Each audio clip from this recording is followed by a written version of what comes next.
नमस्कार विद्यार्थी मित्रांनो.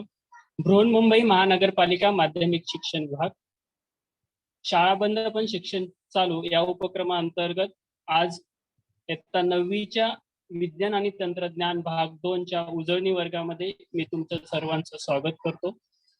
मी सुधीर बाळुवेताळ, सहाय्यक शिक्षक, मोतीलाल नगर, मनपा माध्यमिक शाळा. आज आपण इयत्ता 9वीच्या विज्ञान आणि तंत्रज्ञान पुस्तकाची ओळख करून घेणार आहोत आणि त्या विज्ञान आणि तंत्रज्ञान या विषयातील मूलभूत संकल्पना ज्या आवश्यक आहेत आपल्याला इयत्ता 9वीचा अभ्यासक्रम शिकताना करताना त्या जाणून घेणार आहोत. बघा, आपण इयत्ता 3री ते 5वी पर्यंत परिसर अभ्यासाच्या माध्यमातून दैनंदिन जीवनातील सोपे विज्ञान समजून घेण्याचा प्रयत्न केलेला आहे. आपल्याला आता 3री पासून 5वी पर्यंत विज्ञानाच्या काही संकल्पना या परिसर अभ्यासाच्या माध्यमातून शिकवण्यात आलेल्या आहेत. तर आता 6वी ते 8वीच्या पाठ्यपुस्तकात आपल्याला विज्ञानाची तोंड ओळख झालेली आहे.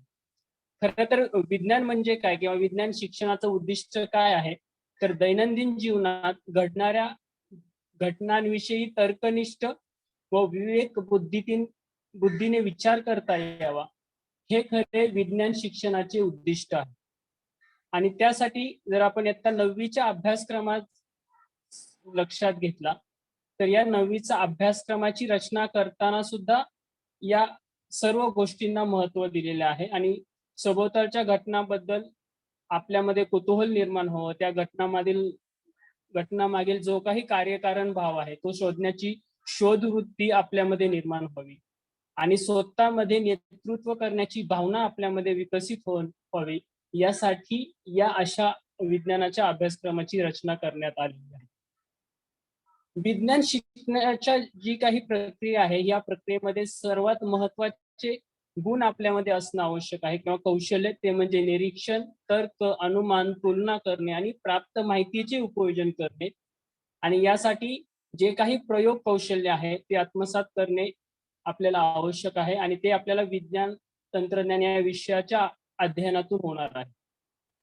खरं तर विज्ञान विषयक उच्च शिक्षणाची पायाभरणी म्हणजेच माध्यमिक स्तरावरील इयत्ता 9वी व 10वीचे जे 2 वर्ष आहे ते असतात आणि यासाठी आपल्याला विज्ञान विषयामध्ये अभिरुची वाढवून, आपली अभिरुची समृद्ध करून आणि संपन्न करून आपले आशय ज्ञान आणि कौशल्याबरोबर वैज्ञानिक दृष्टिकोन व सर्जनशीलता विकसित करून घ्यायची आहे. आणि त्यासाठी मला माहिती आहे आपण विद्यार्थी म्हणून खूप उत्सुक आहात आणि या उत्सुकतेपोटीच आपण आज विज्ञान आणि तंत्रज्ञानची इयत्ता 9वीच्या पाठ्यपुस्तकाची ओळख करून घेणार आहोत.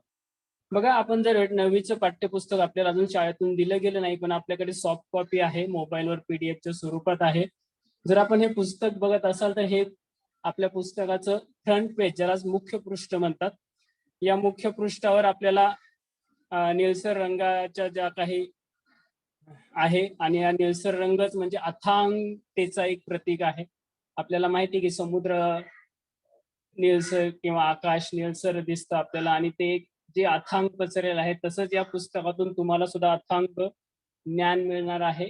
आणि हे जी काही तुम्हाला चित्र आकृत्या दिसत आहेत, या सर्व गोष्टी या अभ्यासक्रमातून आपल्याला जाणून घ्यायच्या आहेत. त्यानंतर हे मलपृष्ठ म्हणजे बॅक पेज आहे, बॅक कव्हर पेज आपल्या पुस्तकाचं. याच्यावर सुद्धा ज्या आकृती आहेत या सर्व सजीवांबद्दल, मानवांबद्दल, मानवातील वेगवेगळ्या जीवन प्रक्रियांबद्दल आपल्याला माहिती करून घ्यायची आहे. तर अशा प्रकारे हे आपलं इयत्ता 9वीचं विज्ञान आणि तंत्रज्ञानचं पुस्तक आहे. बघा, आतापर्यंत आपण सामान्य विज्ञान 8वी पर्यंत जो अभ्यासलं होतं ते सामान्य विज्ञान अभ्यासलं होतं, पण इयत्ता 9वी आणि 10वी यामध्ये आपल्याला विज्ञान आणि तंत्रज्ञान या नावाने हा विषय आहे आणि शिवाय या विषयामध्ये आपल्याला 2 भाग केलेले आहेत. विज्ञान आणि तंत्रज्ञान या विषयाचे 2 भाग आहेत. मग हे भाग सध्या जरी तुम्हाला पुस्तक एक असलं तरी 2 भागामध्ये ते विभागलेलं आहे आणि त्यानुसार आपल्याला त्याचं नियोजन आपले पेपर सुद्धा तसेच होणार आहेत. तुमचे शिक्षक ते सांगतीलच तुम्हाला. त्यानुसार बघा, आपल्याला सत्र निहाय आपले 2 सत्रामध्ये हा अभ्यासक्रम पूर्ण करायचा आहे. एकूण या पुस्तकामध्ये 18 प्रकरणं आहेत. त्यातील 10 प्रकरणं प्रथम सत्र म्हणजे दिवाळीच्या अगोदर असतील आणि उरलेले 8 प्रकरण हे दिवाळी नंतरचे असणार आहेत. त्याच्यामध्ये प्रकरण 1 ते 5 हे भाग 1 चे आहेत. प्रकरण 6 ते 10 हे भाग 2 चे आहेत. हे लक्षात ठेवा. द्वितीय सत्रामध्ये प्रकरण 11 ते 14 भाग 1 चे आहेत. प्रकरण 15 ते 18 हे भाग 2 चे आहेत. विज्ञान आणि तंत्रज्ञान या विषयामध्ये तुम्हाला यावर्षी विज्ञान शाखेतील ज्या वेगवेगळ्या शाखा आहेत त्यांच्या सुद्धा आपल्याला उपशाखा, जसं रसायनशास्त्र, जीवशास्त्र, सूक्ष्मजीवशास्त्र, भौतिकशास्त्र, पर्यावरण या सगळ्यांची ओळख होणार आहे. त्यातल्या सर्वांच्या आपल्याला संकल्पना समजून घ्यायच्या आहेत. बघा, आतापर्यंत आपण ज्या संकल्पना 8वी मध्ये अभ्यासलेल्या आहेत त्याची उजळणी करणार आहोत. आता आपण विज्ञान 9वीच्या विज्ञान आणि तंत्रज्ञानाची पुस्तकाची आणि अभ्यासक्रमाची थोडीशी ओळख करून घेतलेली आहे. सविस्तर ओळख आपल्याला नंतर होईलच. बघा, सजीव म्हणजे काय तर आपल्याला माहिती आहे, सजीव जे हालचाल करू शकतात, जे आपल्यासारखा नवीन जीव निर्माण करू शकतात, याला सजीव म्हणतात. आणि मग या सजीवाचं वर्गीकरण आपण 8वी मध्ये अभ्यासलेलं आहे.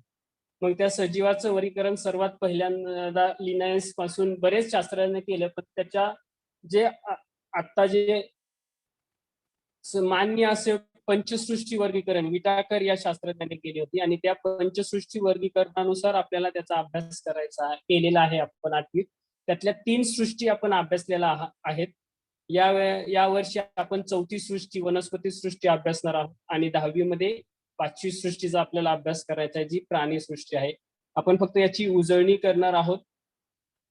सजीव त्याच्या 2 गटामध्ये अधिकेंद्रकी, दृश्य केंद्रकी. मग अधिकेंद्रकी म्हणजे काय हे आपण अभ्यास केलेला आहे. अधिकेंद्रकी म्हणजे ज्याच्यामध्ये केंद्रक नसतात किंवा ते दृश्य स्वरूपात नसतात. दृश्य केंद्रकी, केंद्रक असते स्पष्ट दिसणारी. अधिकेंद्रकी हे एकपेशीय असतात. मग त्याचे त्यांनी सृष्टीमध्ये मोनेरा हा गट निवडलेला आहे. त्यानंतर दृश्य केंद्रिकेचे 2 प्रकार, एकपेशीय, बहुपेशीय. एकपेशीय मध्ये पुन्हा सृष्टी 2 उपप्रोटिस्ट आहे. बहुपेशीय मध्ये सृष्टी 3 पेशी कवके. त्यानंतर वनस्पती आणि प्राणी अशा आहेत. आता ही जी वर्गीकरण सजीवाचं हे जे वर्गीकरण करताना विटाकर या शास्त्रज्ञांनी कोणते निकष वापरले होते, साधारण ते निकष आपण लक्षात ठेवले पाहिजेत. त्यांनी 5 मुद्द्याला अनुसरून सजीवांचं वर्गीकरण केलेलं आहे. नंबर 1, पेशीची जटिलता, सजीवाचा प्रकार, पोषणाचा प्रकार, जीवन पद्धती, त्यानंतर वर्गानुवंशिक संबंध. बघा, आता आपण हे जे 5 मुद्दे आहेत त्यानुसार त्यांनी 5 सृष्टी, त्यालाच पंचसृष्टी वर्गीकरण असं म्हटलं जातं, यामध्ये सजीवाचं वर्गीकरण केलंय. नंबर 1 सृष्टी आहे मोनेरा. जर आपण ह्या आकृत्या बघत असाल, या सर्व मोनेरा या सृष्टीतील सजीव आहेत. या सजीवामध्ये आपल्याला कुठेही केंद्रकासारखा घटक दिसत नाहीये. मग याची लक्षणं, हे सर्व सजीव हे एकपेशीय असतात. नंबर 2, स्वयंपोषी किंवा परपोषी असतात. म्हणजे हे स्वतःचं अन्न स्वतः तयार करतात. स्वयंपोषी म्हणजे आपल्याला माहिती आहे की जे स्वतःचं अन्न स्वतः तयार करतात त्यांना स्वयंपोषी म्हणतात. किंवा परपोषी म्हणजे याच्यातले काही सजीव हे परपोषी पण असतात की जे स्वतःचं अन्न स्वतः तयार करू शकत नाहीत. नंबर 3, हे आदिकेंद्रकी असून पटलबद्ध केंद्रक किंवा पेशी अंगके नसतात. या पेशीमध्ये जी पेशी अंगके आहेत हे पेशी अंगके याच्यामध्ये नसतात. त्यानंतर बघा, दुसरी सृष्टी प्रोटिस्टा. ह्या ज्या तुम्हाला आकृत्या दिसतात, मग पॅरामेशियम, अमिबा, युग्लिना किंवा ऑलोवॅक्स, हे सर्व सजीव या प्रोटिस्टा या गटात येतात, सृष्टीमध्ये येतात. या सृष्टीची लक्षणं अशी, प्रोटिस्टा सृष्टीतील सजीव हे एकपेशी सजीव असून या पेशीमध्ये पटलबद्ध म्हणजे त्याच्यावर आवरण असलेलं केंद्रक असतं आणि आपल्याला इथे स्पष्ट मध्ये गोलाकार काळ्या रंगाचा डार्क स्पॉट दिसतोय, ते केंद्रक आहे. जे त्या सर्व पेशीचं नियंत्रण करतं. त्यानंतर दुसरं लक्षण, प्रचलनासाठी छदमपाद किंवा रोमके किंवा कशाभिका असतात. आता प्रचलन म्हणजे काय हे आपण नीट लक्षात घेतलं पाहिजे. प्रचलन म्हणजे हालचाल, एका ठिकाणाहून दुसऱ्या ठिकाणी जाण्यासाठी सजीव जो अवयव वापरतो तो कोणकोणते अवयव, मग प्रोटिस्टा सृष्टीतील प्रचलनासाठी कोणकोणते अवयव वापरले जातात, तर छदमपाद, रोमके किंवा कशाभिका. नंबर 3, स्वयंपोषी. उदाहरणार्थ युग्लिना हा जो सजीव आहे किंवा हा जो जीव आहे ऑलवॅक्स, या पेशीमध्ये हरित लवके असतात आणि या स्वयंपोषी आहे, म्हणजे हरित लवके असल्यामुळे ते स्वतःचं अन्न स्वतः तयार करतात. परपोषी अमिबा, पॅरामिशियम, प्लाझ्मोडियम इत्यादी सजीव हे परपोषी आहेत. त्यानंतर आपल्याला बघायचं, ही जी आकृती दिसते आपल्याला पावसाच्या दिवसामध्ये बऱ्याचशा अशा आकृत्या दिसतात, ज्याला भूछत्र सुद्धा म्हणतात किंवा बुरशी म्हटलं जातं. आणि ह्या सर्व या सृष्टी 3 मध्ये वर्गीकृत करण्यात आलेले आहेत, ज्याला कवक असं म्हणतात. त्यांची लक्षणं आहेत सृष्टी परपोषी, सृष्टी कवक. यामध्ये सर्व जे सजीव आहेत हे परपोषी असतात, म्हणजे हे स्वतःचं अन्न स्वतः तयार करू शकत नाहीत. हे असंश्लेषी व दृश्य केंद्रकीय सजीवांचा समावेश होतो. यामध्ये सर्व सजीव हे असंश्लेषी व दृश्य केंद्रकीय सजीव असतात. बहुसंख्य कवके हे मृत्योपजीवी आहेत. मृत्योपजीवी म्हणजे मेलेल्या पदार्थावर स्वतःची उपजीविका करणारे सजीव, किंवा मेलेल्या किंवा मृत झालेल्या घटकावर स्वतःची उपजीविका करणारे सजीव, त्यांना मृत्योपजीवी आहे असं म्हणतात.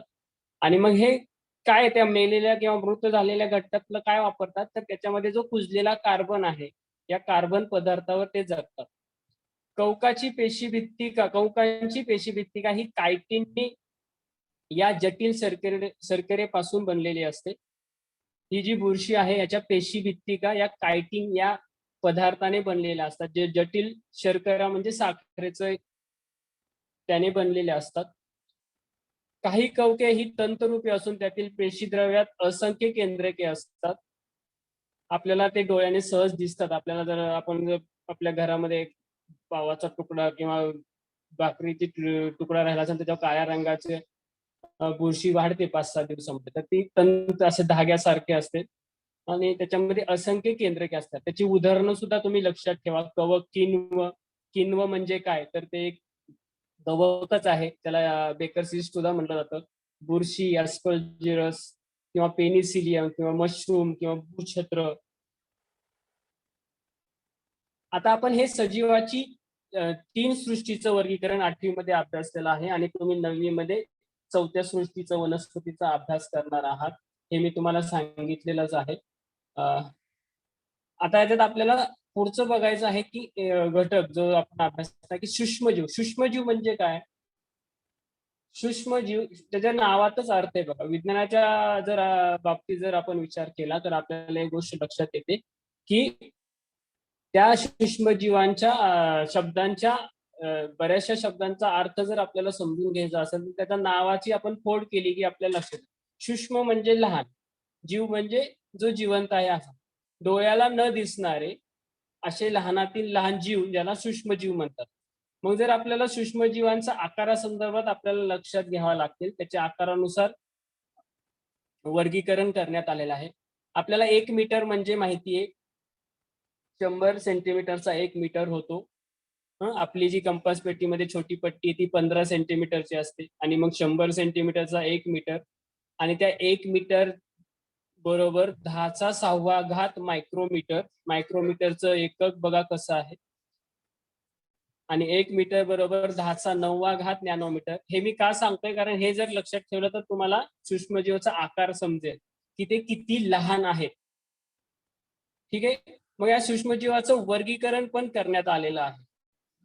सूक्ष्मजीवाच्या एकूण 5 गटामध्ये वर्गीकरण केलेलं आहे. अधिकेंद्रकी, ज्याच्यामध्ये केंद्रक दिसत नाहीत असे. दृश्य केंद्रकी, ज्याच्यामध्ये केंद्रक असतात, स्पष्ट दिसतात असे. अधिकेंद्रकीमध्ये जीवाणू, दृश्य केंद्रकीमध्ये अधिजीव, कवके, शेवाळे आणि पाचवा एक गट आहे की ज्याला सजीव म्हणून धरत नाही, सजीव आणि निर्जीव यांच्या मधल्या रेषेमध्ये धरलं जातं आणि त्यामुळेच आपली आता शाळाही बंद आहे या गटातल्या एका विषाणूमुळे, आणि तो पाचवा गट आपण अभ्यासणार आहोत, विषाणू. ठीक आहे. हे जे आकृती आहे तो पहिला गट अधिकेंद्रकीमधील जीवाणू. जीवाणूंचा आकार हा साधारणपणे 1 मायक्रोमीटर ते 10 मायक्रोमीटर पर्यंत असतो. एकच पेशी स्वतंत्र सजीव म्हणून जगते. काही वेळा बरेच जीवाणू एकत्र येऊन वसाहती सुद्धा बनवतात आणि या जीवाणूचे आपल्याला वेगवेगळे प्रकार, काही गोल असतात, काही दंडागोल असतात, काही दंडाणू असतात, काही स्वल्पविरामाकृती असतात, काही सल्पिराकार असतात, असे वेगवेगळे आकार असतात. जीवाणू पेशी या अधिकेंद्रकी असतात, म्हणजे त्याच्यामध्ये केंद्रक नसतं, पटलयुक्त अंगके नसतात, पेशीभित्तिका असते. प्रजनन हे बहुधा द्विखंडन भवनाने करतात. तुम्हाला प्रजननच्या पद्धती पण अभ्यासायच्या आहेत, त्या 10वी मध्ये असणार आहेत. अनुकूलन परिस्थितीमध्ये जीवाणू हे प्रचंड वेगाने वाढतात. साधारणपणे ते 20 मिनिटांमध्ये त्यांची संख्या ही दुप्पट करू शकतात. त्यानंतर आपल्याला बघायचा आहे तो म्हणजे दुसरा सूक्ष्मजीवचा प्रकार, तो म्हणजे अधिजीव. याचा आकार सुमारे 200 मायक्रोमीटर पर्यंत असू शकतो. हे साधारणपणे माती, गोडे पाणी किंवा समुद्रात आढळतात. या सजीवाच्या शरीरात राहतात व अनेक रोग होण्यासाठी कारणीभूत ठरतात. ह्या सर्व जे सजीव आहेत यामध्ये दृश्य केंद्रकी पेशी आढळणारे एकपेशीय सजीव असतात. यांचं प्रजनन सुद्धा द्विखंडन पद्धतीने होते. प्रोटोजोआच्या पेशी रचना, हालचालीचे अवयव, पोषण पद्धती यामध्ये थोडंसं वेगळे पण आपल्याला आढळतं. याची उदाहरणही आपण लक्षात ठेवा: अमिबा, पॅरामिशियम, एंटा अमिबा, प्लाझ्मोडियम युग्लिना. त्यानंतर तिसरा प्रकार आहे कवके. आपण आधीच अभ्यासलेला आहे. सुमारे यांचा आकार लक्षात ठेवा 10 मायक्रोमीटर ते 100 मायक्रोमीटर पर्यंत कुजणाऱ्या पदार्थावर राहतात. दृश्य केंद्रकी एकपेशीय सजीव आहेत आणि यातल्या कवकाच्या काही प्रजाती आपल्याला डोळ्याने सुद्धा दिसतात. प्रजनन हे लैंगिक पद्धतीने आणि द्विखंडन व मुकुलायन अशा अलैंगिक पद्धतीने होते. त्याची उदाहरणं आहेत ईस्ट, कॅन्डिडेट, आळंबी मशरूम. त्यानंतर चौथा आहे शेवाळे. याचा आकार सुमारे 10 मायक्रोमीटर ते 100 मायक्रोमीटर. क्लोरेला हे एक शेवाळ आहे जे पाण्यामध्येच वाढतात. याच्यामध्ये केंद्रक असतं, एक पेशी असतात, स्वयंपेशी सजीव आहेत. पेशीमध्ये हरितद्रव्य साहाय्याने प्रकाश संश्लेषण करतात आणि स्वतःचं अन्न स्वतः तयार करतात.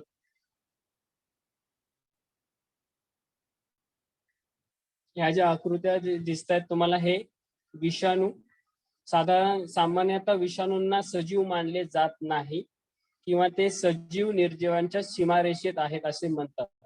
त्यांना सजीव म्हटलं जात नाही, तर ते सजीव आणि निर्जीवच्या याच्यामध्ये आहेत असं म्हटलं जातं.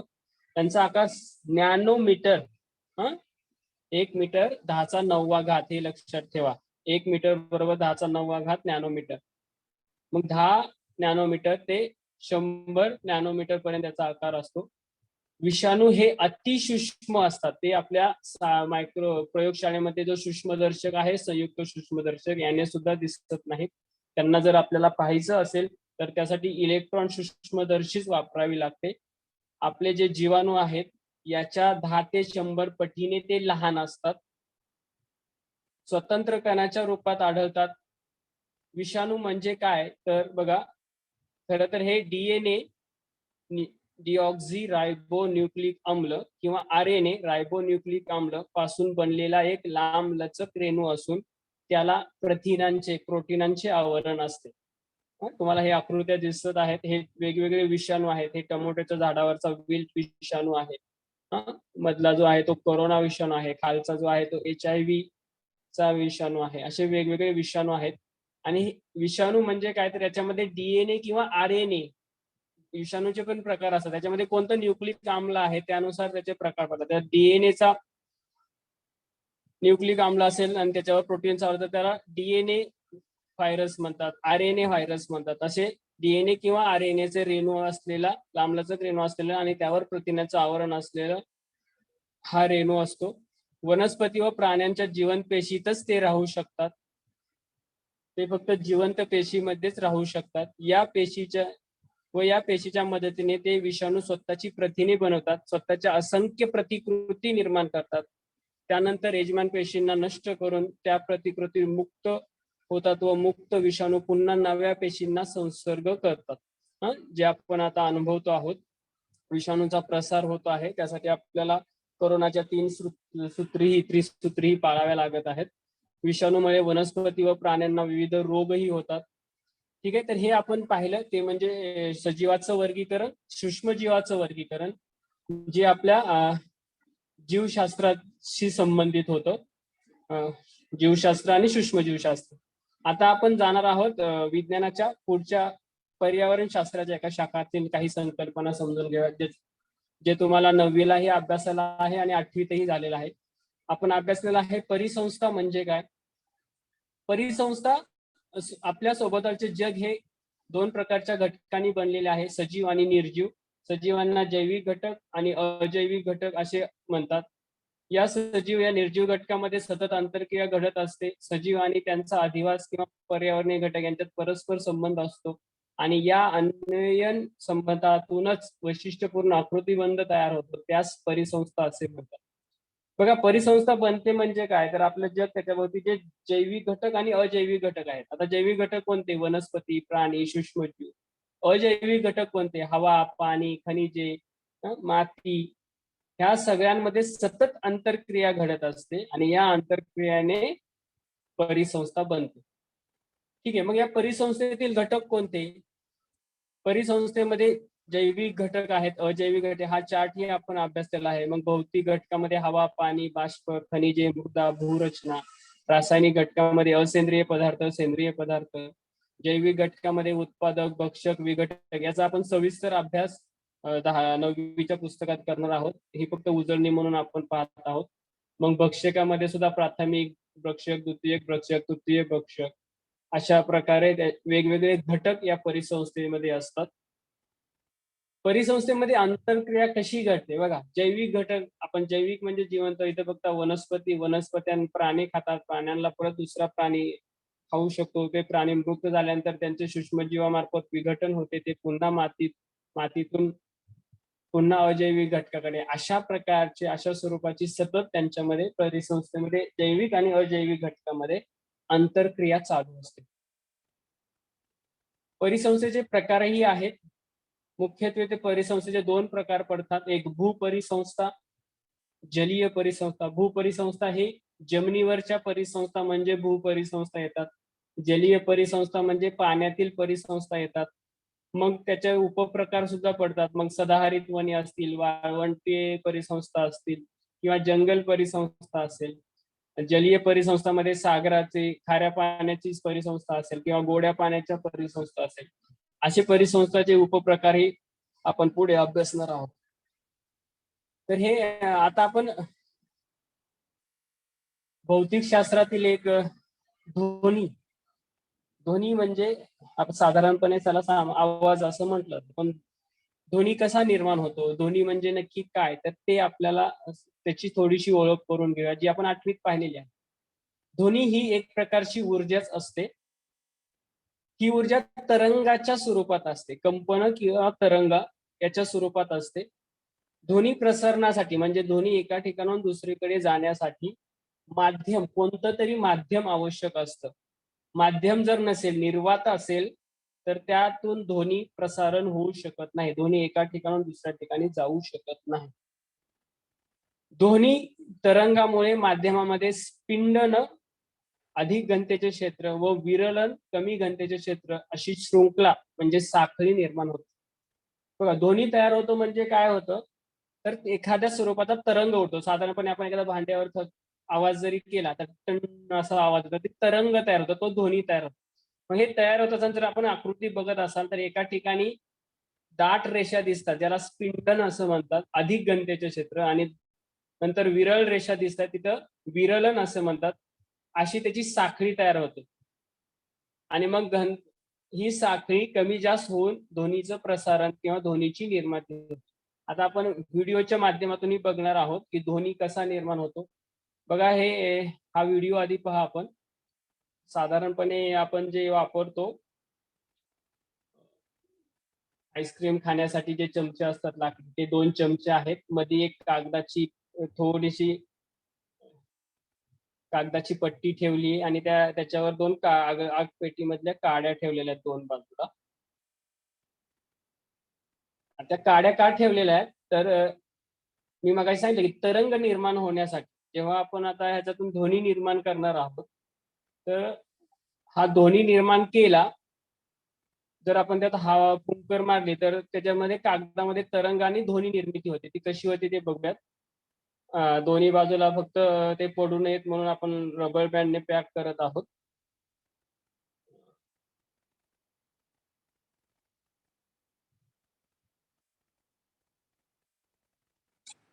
आवाज ऐकू येतोय? काय होत असेल त्या आतमध्ये जो कागद आहे या हवेमुळे त्या कागदामध्ये तरंग निर्माण होत आहेत, कंपनं निर्माण होत आहेत. मग तिचं स्पिंडन विरळण असं कमी घनतेचं जास्त घनतेचं क्षेत्र तयार होत आहे आणि त्यामुळे या ध्वनीची निर्मिती होत असते. आणि हे ध्वनीची निर्मिती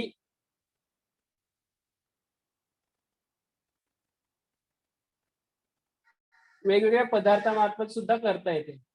आता हा हे रबर आहे बघा, याला थोडासा ताण कमी दिलेला आहे, त्याचा आवाज आपण नीट ऐका. आणि आवाजात ताण वाढवला की आवाज कसा म्हणजे कंपनामध्ये बदल झाला की आवाजातही बदल होतो.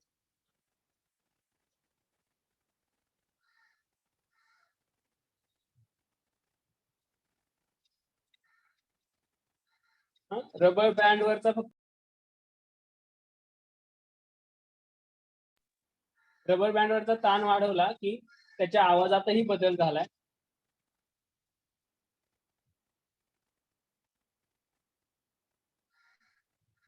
अशा प्रकारे ध्वनीची निर्मिती होते. सगळ्यात लक्षात ठेवा, ध्वनी ही एक प्रकारची ऊर्जा आहे आणि ती तरंगाच्या स्वरूपात असते. ध्वनी प्रसारण होण्यासाठी ध्वनीचं प्रसारण होण्यासाठी माध्यमाची आवश्यकता असते.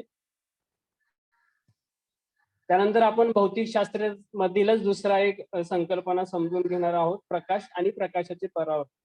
आपण प्रकाश म्हणजे माहिती आपल्याला नैसर्गिक स्रोत आहे प्रकाशाचा सूर्य, ज्याच्यापासून सर्व पृथ्वीला प्रकाश मिळतो. मग प्रकाश म्हणजे काय आहे नक्की? तर प्रकाश म्हणजे दृष्टीची संवेदना निर्माण करणारी विद्युत चुंबकीय प्रारणी आहे. प्रकाश म्हणजे प्रारणी आहे जी विद्युत चुंबकीय आहे आणि त्यामुळे आपल्याला दृष्टीची संवेदना निर्माण होते, म्हणजे आपल्याला दिसतं. जर प्रकाशच नसेल तर दिसणार नाही. मग ह्या प्रकाशाचे स्रोत जे तुम्ही अभ्यासलेले आहेत यापूर्वी 6वी 7वी 8वी पर्यंत, नैसर्गिक स्रोत सूर्य, तारे, तारका, काजवा, मानवनिर्मित मग आपले लाईट, दिवा, बिजेरी, बल्ब इत्यादी. मग आता प्रकाशाचे परावर्तन म्हणजे काय? आपण 7वी 8वी पर्यंत पाहिले की प्रकाश हा नेहमी सरळ रेषेत येतो. आणि मग हे सरळ रेषेत येत असताना प्रकाश जर त्याची दिशा बदलली तर त्याला परावर्तन असं म्हणतात. एखाद्या पृष्ठभागावर प्रकाश किरण पडले तर त्याची दिशा बदलते किंवा ते परत फिरतात, यालाच प्रकाशाचे परावर्तन म्हणतात. जे तुम्ही अभ्यासलेला आहे ही व्याख्याही लक्षात ठेवा. एखाद्या पृष्ठभागावर जर प्रकाश किरण पडले तर त्याची दिशा बदलते किंवा ते परत फिरतात, यालाच प्रकाशाचे परावर्तन म्हणतात. ही आकृती आपण समजून घ्या जरा. या लाल रंगाची जी रेषा दिसते हा आपाती किरण आहे, म्हणजे येणारा किरण, पडणारा किरण आहे जो पृष्ठभागावर पडतो आहे. आणि जो हिरव्या रंगाचा किरण आहे तो खरं तर सरळ रेषेत, प्रकाश हा नेहमी सरळ रेषेत जातो हे आपण अभ्यासलं, पण तो पृष्ठभागावर पडला, त्याला अडथळा निर्माण झाला, त्यामुळे तो परत दिशा बदलून दुसरीकडे फिरलेला आहे आणि यालाच प्रकाशाचे परावर्तन म्हणतात. आणि मग हा आलेला कोन लाल रेषा किरण AO आणि परावर्तित किरण OB, किरण OA ला आपाती किरण म्हणतात कारण तो येणारा आहे आपाती. त्याने जो या मधल्या स्तंभिकेशी कोन केलेला आहे त्याला आपातन कोन म्हणतात, जो I अक्षराने दाखवतात. त्यानंतर दिशा बदलून जो किरण परत गेलेला आहे त्याला परावर्तित किरण म्हणतात. OB हा परावर्तित किरण आहे आणि त्याने जो स्तंभिकेशी कोन केलेला आहे त्याला R या अक्षराने दाखवलेला आहे, त्याला परावर्तन कोन असं म्हटलं जातं. आणि जो O आहे त्याला आपात बिंदू म्हणतात. परावर्तनाचे नियम हे तुम्हाला 9वीतही अभ्यासायचे आहेत. साधारण 3 नियम लक्षात ठेवा. आपातन कोन व परावर्तन कोन समान मापाचे असतात, म्हणजे कोन आय आणि कोन आर हे समान मापाचे आहेत. नंबर 2, आपाती किरण, परावर्ती किरण व स्तंभिका एकाच प्रतलात असतात, म्हणजे हे एकाच ठिकाणी आहेत, वेगवेगळ्या ठिकाणी नाही. आपाती किरण, स्तंभिका आणि परावर्तित किरण. आपाती किरण व परावर्तित किरण स्तंभिकेच्या विरुद्ध बाजूस असतात. आपाती किरण व परावर्तित किरण हे स्तंभिकेच्या विरुद्ध बाजूस आहेत. आता हेच तिन्ही नियम आपण एका व्हिडिओच्या माध्यमात बघणार आहोत. बघा, हिरव्या रंगाचा किरण येतो आहे, जो लेझरने दाखवलेला आहे आणि तो खाली एका पृष्ठभागावर पडतो आहे, तो परत फिरतो आहे. व्हिडिओ पहा.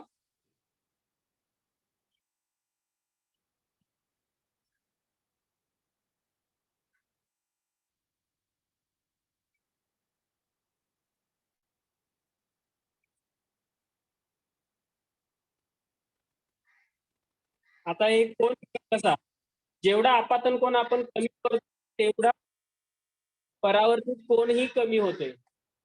आपातन कोन वाढवला की परावर्तित कोन वाढतोय. म्हणजे हे दोन कोन समान मापाचे असतात, हे आपल्या लक्षात येते. तर आपातन कोन आणि परावर्तन कोन हे दोन्हीही समान मापाचे असतात. आपाती किरण, परावर्तित किरण एकाच प्रकारात असतात. स्तंभिका, हे जे परावर्तनाचे नियम आहेत ते आपण पाहिलेले आहे.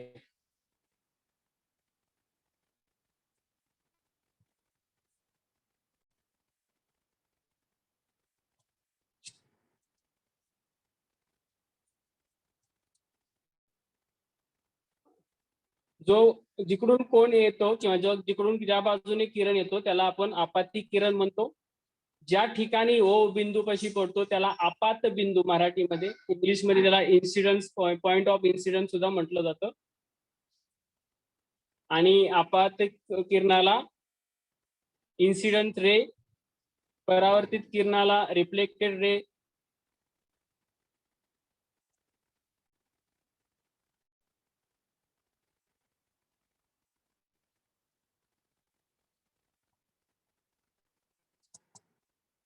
त्यांचा जो कोन आहे आपातन कोन हा इन्सिडन्स अँगल ज्याला आय या अक्षराने दाखवतात, आणि रिफ्लेक्टेड जो अँगल आहे जो आर अक्षर, परावर्तित किरण,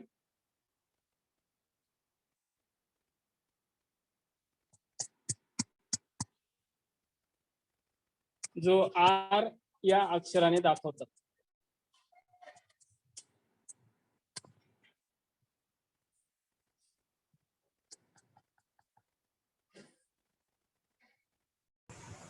त्यानंतर आपण बघणार आहोत ते म्हणजे प्रकाश परावर्तनाचे प्रकार. विविध पृष्ठभागावरून प्रकाशाचे परावर्तन होते, त्यावरून त्याचे प्रकार पडतात. प्रकाशाचे नियमित परावर्तन, गुळगुळीत किंवा चकचकीत सपाट पृष्ठभागावरून प्रकाशाचे परावर्तन होते, त्याला नियमित परावर्तन असं म्हणतात. प्रकाशाचे अनियमित परावर्तन, खडबडीत पृष्ठभागावरून प्रकाशाचे परावर्तन होते, त्याला प्रकाशाचे अनियमित परावर्तन असं म्हटलं जातं.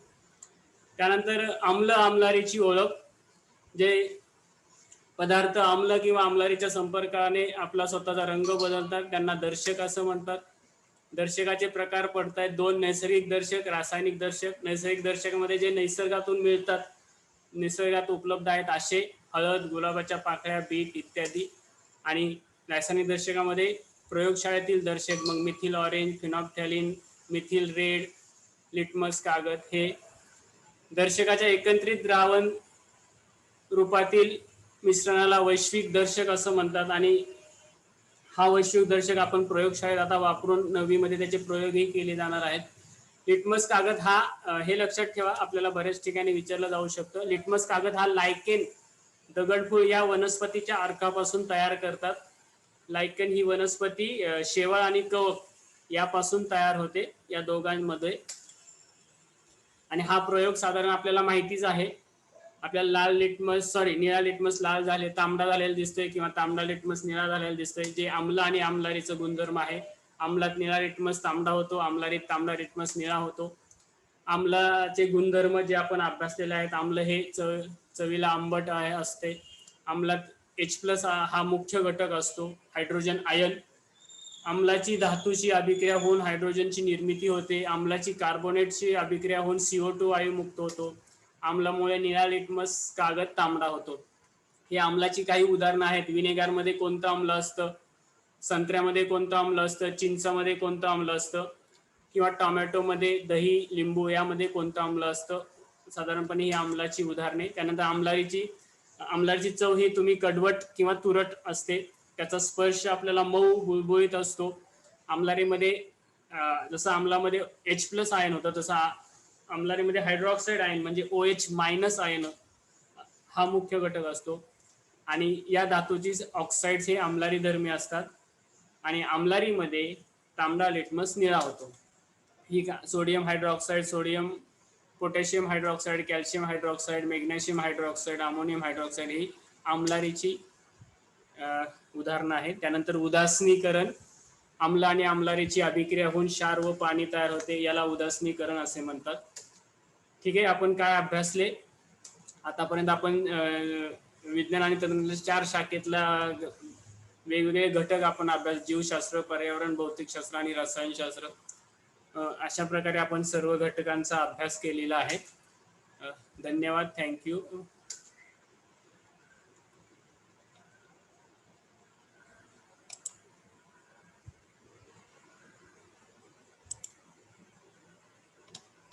सुधीर सर.